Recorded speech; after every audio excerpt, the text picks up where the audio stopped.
네, 오늘처럼 시장이 쉬어가는 날 우리는 앞으로의 큰 그림 계속해서 예측해보면서 시장 전략 짜봐야겠죠. 글로벌 인사이트 시간입니다. 퍼스트 프라임 리서치 이동근 대표 모셨습니다. 대표님 안녕하세요. 네, 안녕하십니까. 네, 오늘도 잘 부탁드립니다. 자, 대표님 오늘 주제 운율이 좀 있는데 제가 한번 네. 살려보겠습니다. 자, 오늘의 주제입니다. 고용 지표가 안정됐고용, 금리 인하는 물 건너 갔고용입니다. 네.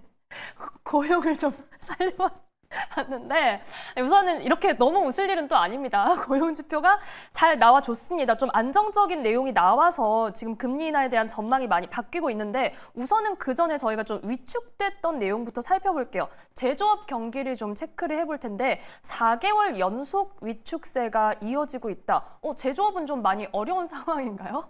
사실 이제 그 1일 날 6월 ISM 제조업 PMI가 발표가 됐는데, 자, 이제 결론적으로 말씀드리면은 나아지고 있는 거예요, 이거는. 그러니까 이번에 49.0이 나왔는데 4개월 연속으로 우리가 얘기하는 이제 확장 50이 넘어가면 이제 확장 국면이라고 우리가 얘기를 하는데 50을 못 미쳤어요. 그러니까 49가 나왔는데 그럼에도 불구하고 전월 5월은 48.5였으니까 5월보다는 확실히 상승을 한 거죠. 그리고 시장 전망치가 48.8이었는데 이거보다도 일단 상회를 했어요. 그러니까 점진적으로 개선되고 있다라는 부분, 이 부분은 뭐 의미가 있다고 볼 수가 있겠고, 결국 뭐 세부 지표별로 보면은 뭐 신규 주문 지수라든가 또 어떻게 보면 수주 잔고 지수라든가 뭐 이런 부분들이 좀 하락을 했습니다. 그러니까 관세라든가 경기 둔화의 영향이 나타났음을 확인할 수 있는 그런 지표라고 말씀드릴 수가 있을 것 같고요. 결국 종합적인 평가를 보자면은 50에는 미달했지만은 위축세는 둔화가 되는 모습이었다는 말씀 다시 한번 드리고요. 결국 재고라든가 생산이 늘어나고 있다라는 부분, 이런 쪽에서 좀 기인을 했죠. 기인이 됐다라는 부분이고, 바닥을 찍고 이제 받는 국면에 접어든 것이 아니냐, 이런 분석은 충분히 가능해 보여요. 그러니까 다만 이제 한 가지 조금 걸리는 부분은 고용입니다. 고용이 사실 이번 달이 고용이 네. 지표가 좀 약간 엇갈려요, 제가 보기에는. 그랬죠? 이게 사실은 뒤에서 설명을 드리겠지만은 고용 지수가 사실은 지금은 채용보다는 좀 인력 관리 쪽에 일반적으로 나타나면서 조금은 위축되는 모습이 나왔다라는 겁니다. 그러니까 지금 굉장히 채용에 있어서 신중하다는 거고요. 그러니까 결국은 지금 뭔가 이런 부분들이 향후에 이제 어떻게 작용을 할지, 제가 보기엔 이제 ISM PMI는 계속해서 좀 이제 서서히 반등을 할 거예요. 아마도 이제 조만간에 50을 넘을 것 같은데, 네. 어쨌든 간에 그럼에도 불구하고 마음 한구석에는 이제 세부 지표 쪽에서는 조금은 우려되는 부분이 있는 것이 사실이다. 이렇게 좀 정리가 될 것 같습니다. 네, 우선 제조업 경기는 점점 좀 개선이 될 것이다. 곧 50을 상회하는 수치가 나오지 않을까라는 전망 얘기를 해주셨고, 정말 뭐 이번 주는 고용 위크나 다름없는 그런 주였습니다. 민간과 이 노동부에서 나온 지표가 엇갈려서 저도 금요일 오기 전에 대표님은 이거 어떻게 보실까 정말 궁금했거든요. 뉴스를 보면은 뭐 연준이 더 기다릴 근거가 생겼다 이렇게 네. 보는 것 같아요. 어떻게 보세요? 사실 이게 좀 할 얘기가 많아요. 사실 이 부분이 왜냐면은, 그러니까 두 개의 지표가 조금은 엇갈렸습니다. 이제 네. 그 ADP가 발표한 민간 기업 고용은 전월 대비 33,000명이 감소했어요. 이게 얼마나 심각한 거냐면은 시장 예상치가 99,000명 증가였거든요. 그러니까 시장의 예상치하고 굉장히 어긋난 거죠. 그러니까 99,000명 증가를 예상했는데 33,000명이 감소가 된 거니까, 그러니까 어떻게 보면 지금 뭐 전문 사업 서비스라든가 또 이제 교육 의료 서비스라든가, 그러니까 민간 쪽에 서비스 고용이 지금 66,000명이 감소를 했다는 거예요. 사실 서비스 고용이 굉장히 큰 비중을 차지하는데 여기서의 감소세가 나타났다는 부분이 조금은 이제 심각하게 받아들일 수가 있을 것 같고요.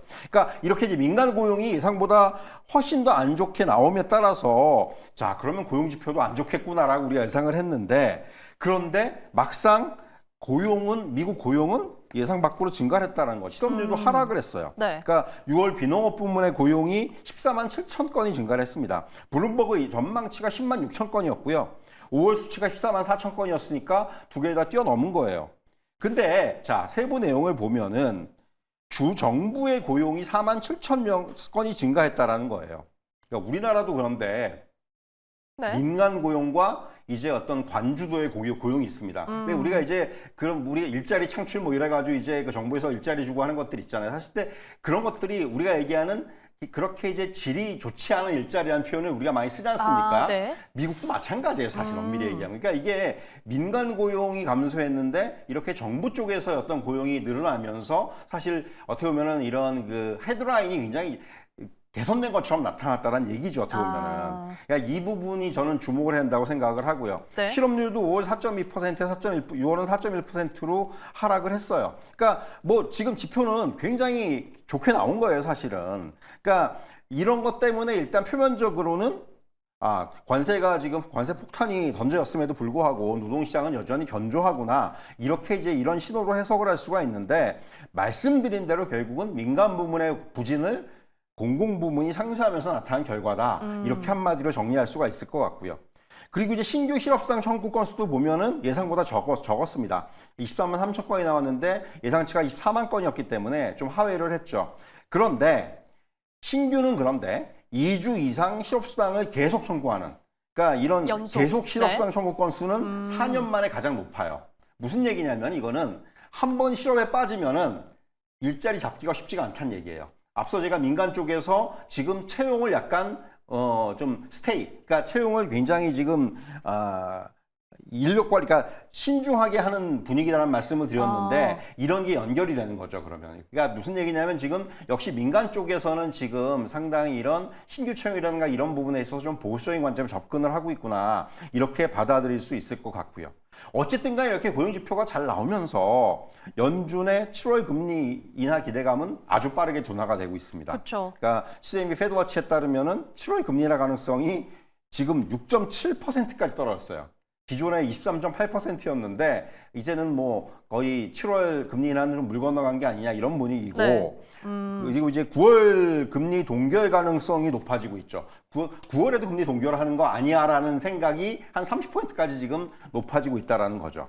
그러니까 결국은 지금 뭐 전문가들의 얘기는 좀 약간 엇갈립니다. 그러니까 결국은 노동시장이 여전히 견고하다라는 게 이제 어떻게 보면은 의견이 좀 모아지고 있는데 이에 따라서 연준의 관망 기조가 이어지면서 결국은 7월에는 금리는 안 할 것이다라는 전망이 압도적인 우세를 보이고 있고요. 그러니까 제가 이제 자꾸 강조드립니다만은 민간 부문 고용이 위축되고 있다는 부분은 경계해야 돼요. 그러니까 어떻게 보면은 이게 그 민간 고용은 7만 4천 건밖에 안 되기 때문에 작년 10월 이후에 가장 낮은 수치입니다. 네. 그러니까 결국은 이런 부분을 봤을 때 일단 지금 헤드라인 지표는 잘 나오고 있지만은 고용 환경은 점차 약화되고 있다. 이렇게 우리가 얘기할 수가 있을 것 같고요. 기업들이 지금 일단은 뭐 어떤 행동도 안 하고 좀 관망 분위기다. 이러다가 이제 어떤 계기가 주어지면은 대량 해고라든가 이런 쪽으로 갈 수가 있기 때문에 지금은 사실 일단 지표에 너무 안도하기보다는 일단은 이런 세부적인 내용들을 우리가 확인하면서 대응을 할 필요가 있다. 이렇게 좀 정리해 드릴 수가 있을 것 같습니다. 네, 지금 이 고용지표를 해석해 주신 내용을 보니까 정말 저희가 기사 제목만 봐서는 안 되겠다 이런 생각이 들기도 합니다. 이번 주에 고용지표 엇갈렸다던데 이게 무슨 일일까 좀 궁금하셨던 분들께 저희가 세부적인 내용을 해석을 좀 도와드렸고요. 자, 그래서 지금 7월 금리 거의 동결이 기정사실화다 이렇게 얘기를 해주셨는데 월가 이 아이비들 사이에서는 금리 전망이 7월은 우선 패스하고라도 네. 연간 금리 전망이 많이 엇갈리는 것 같아요. 뭐 동결에서 연 3회까지 네. 다양하게 나오는데 이거를 좀 어떻게 설명할 수 있을까요? 사실 이제 이거 지금 아이비들의 그 금리 전망이 좀 엇갈리는 가장 큰 이유는 고용보다는 관세 쪽에 조금 이제 무게가 실리는 것 같아요. 네. 결국은 이제 지금 뭐 10개 대형 아이비들을 보면은 한 5개 정도가 한 차례이나 0.25. 그리고 뱅크 오브 아메리카하고 모건 스탠리는 금리 동결할 것이다. 아예 올해 안 내릴 것이다. 이렇게 예상을 했고 그리고 이제 골드만삭스하고 시티 웰스파고 같은 회사 기관들은 0.75% 세 번 내릴 것이다. 네. 이렇게 예상을 했단 말이에요. 결국은 지금 보면은 트럼프 행정부의 관세 정책으로 인해서 뭔가 이제 인플레이션 개선세가 더딜 것이라는 데는 어느 정도 의견을 같이 하는데 다만 이러한 인플레이션의 영향이 일회성에 그칠지 장기화될지에 대해서는 좀 의견이 분분하다는 겁니다. 그러니까 아직까지 이거에 대해서 그러니까 관세 영향에 대해서 네. 확실하게 지금 방향성을 아직까지는 좀 못 잡고 있는 것 같아요. 그쵸. 좀 더 데이터를 봐야 된다는 얘기고 이거는 골드만삭스 같은 경우는 전망을 크게 변경을 했죠. 6월 중순까지만 해도 금리 인하 횟수가 한 번이었거든요. 그런데 이번에 7월 초에 세 번으로 변경을 했어요. 그러니까 이게 이제 결국 이렇게 하는 게 지금 이제 관세 타결이 이번에 임박을 했지 않습니까? 7월 8일이 이제 데드라인인데 그때까지 많은 국가들하고 관세가 잘 될 것이다라는 쪽에 고드만 삭스는 약간 그 무게를 싣는 거죠. 그래서 그거로 인해 가지고 뭐 인플레이션 영향이 크지가 않을 것이다. 네. 이런 쪽으로 아마 전망하는 것 같고요.